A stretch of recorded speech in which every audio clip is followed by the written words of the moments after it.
February 2nd, 1974. 20,000 people stand in the Australian sun, and every single one of them wants to watch Freddie Mercury fail. They haven't come to enjoy music. They've come to witness destruction. And backstage, in a cramped trailer that smells of sweat and desperation, Freddie Mercury is making a decision that will either destroy Queen forever or transform them into legends. The bottles have already started flying. The insults are creative and vicious. The festival DJ has just spent 10 minutes turning the entire crowd against a band they've never even heard. And Freddie, standing there with an ear infection that makes every sound feel like knives stabbing into his skull, has to choose. Walk away in defeat or gamble everything on something he's calling Plan B. This is the story of that gamble. But more importantly, it's the story of what happens when a man who's spent his entire life being told he doesn't belong decides he's done running away. To understand Sunbury, you need to understand where Queen was in early 1974. Not famous, not even close. They were four desperate musicians who'd released an album that nobody bought, playing venues where the audience sometimes numbered in single digits. Freddie Mercury, born Farrokh Bulsara in Zanzibar, had already lived through more rejection than most people experience in a lifetime. His family fled revolution when he was 17, arriving in England with almost nothing. He'd worked at Heathrow Airport handling luggage, a job that paid bills but crushed his spirit a little more each day. Brian May was pursuing a doctorate in astrophysics, seriously considering abandoning music because it seemed like a childish dream. Roger Taylor sold used clothes at market stalls, wondering if he'd ever play drums professionally. John Deacon, the quiet one, barely spoke at all. The early years were brutal in ways most fans never appreciate. Queen loaded their own equipment into vans that broke down on frozen highways. There were nights when they had to choose between eating dinner or buying petrol to reach the next show. But Freddie possessed something that separated him from countless other dreamers who gave up and faded into obscurity. He had an almost supernatural ability to transform pain into fuel. Every rejection became motivation. Every empty venue became rehearsal for the stadiums he knew were coming. Every person who told him he'd never make it became another name on an invisible list of people he'd eventually prove wrong. By late 1973, something was happening in the underground. Word was spreading about Queen's live performances. People who saw them in concert came away transformed, describing an energy that seemed to come from another dimension entirely. Then came the invitation that seemed too good to be true. The Sunbury Music Festival in Australia wanted Queen to perform. Not just perform, headline. This was extraordinary. Queen had barely made a dent in British charts, and here they were being offered top billing at one of the Southern Hemisphere's biggest rock festivals. What Queen didn't fully understand was that their invitation had created enormous resentment. Why should an unknown British band get top billing over homegrown Australian talent that had worked the circuit for years? Before Queen even boarded the plane, forces were aligning against them. Freddie sensed something wrong almost immediately after arriving. The atmosphere at the festival grounds felt charged with an energy that wasn't excitement but something closer to anticipation of disaster. He noticed sideways glances from local crew members, whispered comments that stopped abruptly whenever he walked past. Brian May, battling a serious illness, felt the tension too, but tried to dismiss it as pre-show nerves. Roger remained optimistic, convinced that once they started playing, all negativity would evaporate. John said almost nothing, but his silence spoke volumes. The night before their performance, something happened that should have been a warning. Queen's lighting rig, shipped from England at considerable expense, was found with several cables mysteriously cut. The official explanation was equipment malfunction during transport. Freddie didn't believe in coincidences. Someone had deliberately sabotaged their gear. The message was clear. You're not welcome here. A lesser band might have used this as an excuse to cancel, but Freddie Mercury didn't fly halfway around the world to run from a fight. February 2nd arrived like Judgment Day. The Sunbury Music Festival was in full swing. Tens of thousands of Australian rock fans gathered on a dusty field under scorching summer sun. Beer flowed freely. The crowd was rowdy, patriotic, increasingly intoxicated as evening approached. By the time Queen's set time drew near, the atmosphere had transformed into something almost tribal. These weren't just music fans anymore. They were a mob united by common purpose, to defend Australian rock against foreign invaders. Backstage, everything was falling apart. Freddie's ear infection had worsened, causing him significant pain. Brian's illness had intensified, leaving him pale and visibly weakened. The repaired lighting system was functioning at maybe 50% capacity. Then came the final blow. Minutes before Queen was scheduled to take the stage, the festival DJ grabbed his microphone and addressed the crowd directly. He told 20,000 people they didn't have to show any respect to the British band about to perform. He practically invited them to express their displeasure in whatever way they saw fit. The crowd responded exactly as he intended. By the time Queen walked onto that stage, they were facing a wall of hostility that would have broken most performers. The booing started immediately before they'd played a single note. Bottles began flying through the air. Obscene gestures filled the field. The insults were creative, profane, deeply personal. Freddie Mercury stood at the microphone, looking out at 20,000 people who wanted him to fail, who wanted him to run away and never come back. This is the moment that separates true legends from everyone else. This is where we discover what someone is really made of. Queen launched into their opening number, one of their original compositions, carefully selected to showcase their musical complexity and theatrical flair. It was exactly the wrong choice.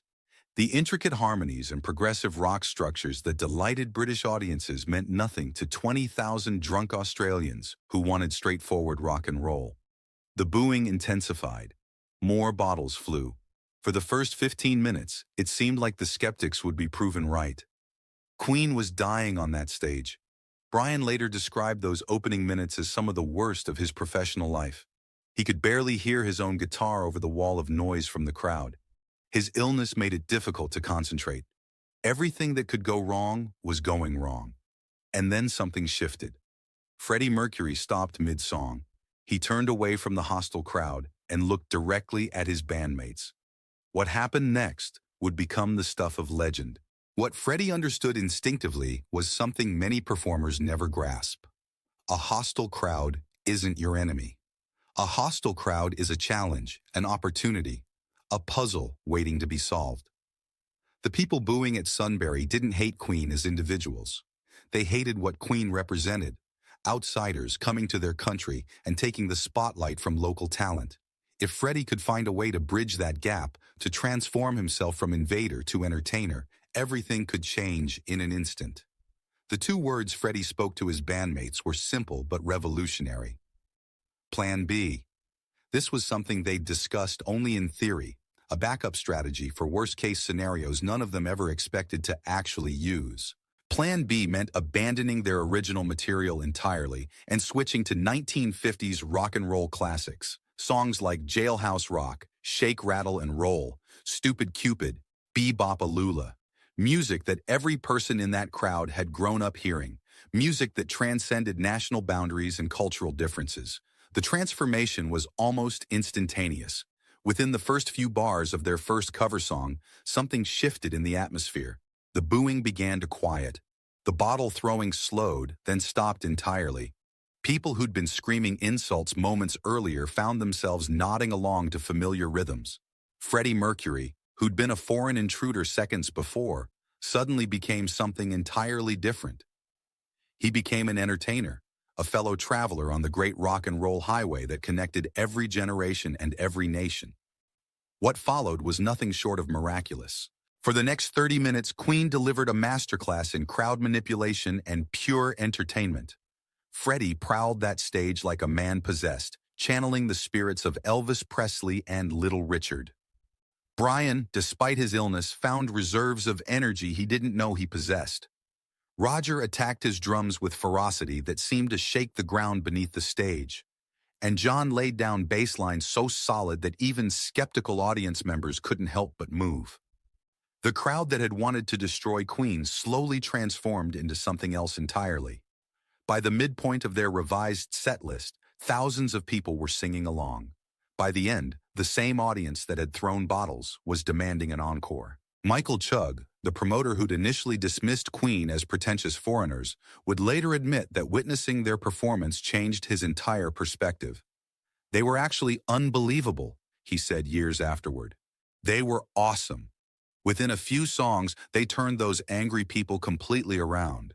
As their set concluded and the last notes faded into the Australian night, Freddie Mercury did something that would become legendary. He walked to the front of the stage, looked directly at the crowd that had tried so hard to humiliate him, and spoke words that would echo through rock history forever. His voice was calm, confident, almost conversational. He thanked the audience for listening with an open mind. He acknowledged that Queen was unknown to them and appreciated them giving the band a chance. And then he made a statement that seemed, at that moment, completely absurd. Freddie Mercury told 20,000 people that when Queen returned to Australia, they would be the biggest band in the world. The crowd laughed. Here was a singer from a band nobody had heard of, a band that had just been booed mercilessly, making the most outrageous prediction imaginable. But Freddie wasn't joking. He was speaking with the absolute certainty of someone who could see a future that others couldn't yet imagine. He was speaking prophecy. 11 years later, Queen returned to Australia as conquering heroes. The Works Tour of 1985 brought them to Melbourne, to a venue filled with over 15,000 adoring fans who'd paid premium prices for the privilege of seeing Freddie Mercury perform. The contrast with Sunbury couldn't have been more stark. Instead of bottles and insults, there were flowers and screaming declarations of love. During that Melbourne concert, Freddie paused between songs and asked a question that caught the audience off guard. He wanted to know if anyone present had been at Sunbury back in 1974. A few brave souls raised their hands and shouted affirmation. Freddie smiled, that famous smile that could communicate warmth and mischief simultaneously. And then he delivered a response that perfectly encapsulated everything he'd learned about transforming negativity into connection. Rather than expressing resentment or reminding them of their past hostility, he simply said that he loved them. The crowd erupted. Here was proof that Freddie Mercury harbored no grudges, that his confidence had never been about proving doubters wrong, but simply about proving himself right. The journey from Sunbury to global superstardom was neither quick nor easy.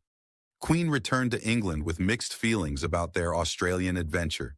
They'd proved they could face the worst hostility and emerge triumphant, but they were still essentially unknown. That would change in 1975. Queen released A Night at the Opera, an album so ambitious it redefined what rock records could be. Within that album was Bohemian Rhapsody, a 6-minute operatic epic that became a cultural phenomenon, spending 9 consecutive weeks at #1. Throughout their rise to fame, Freddie never forgot Sunbury. He never forgot what it felt like to stand before a crowd that wanted him to fail. That memory fueled him through every challenge that followed. What happened at Sunbury became more than just an interesting story from Queen's early days. It became a template for how artists should respond to adversity, a masterclass in live performance psychology that musicians continue to study today. Freddie demonstrated that a hostile audience isn't an obstacle, but an opportunity waiting to be seized. He showed that flexibility and adaptability matter as much as raw talent. He proved that sometimes the greatest victories come from surrendering your ego and giving people what they need instead of what you planned. For Brian, Roger, and John, Sunbury represented a bonding experience that strengthened their commitment to each other and to Queen's collective mission. They'd faced disaster together and emerged stronger. They'd witnessed Freddie's extraordinary ability to conjure magic from chaos. Freddie Mercury passed away in 1991, taken far too young. But the lessons of Sunbury live on in every performer who's faced a difficult audience, in every artist who felt like giving up but chose to fight, in every dreamer told they'd never succeed. 20,000 people gathered to watch an unknown band fail. Instead, they witnessed the birth of a legend. They just didn't know it yet. You never know when you're witnessing history being made. You never know when the person mocked today becomes tomorrow's icon. Freddie Mercury knew. Standing on that hostile stage, he knew exactly what was coming. When we come back to Australia, we will be the biggest band in the world. He was right. He was always right. And the world believed.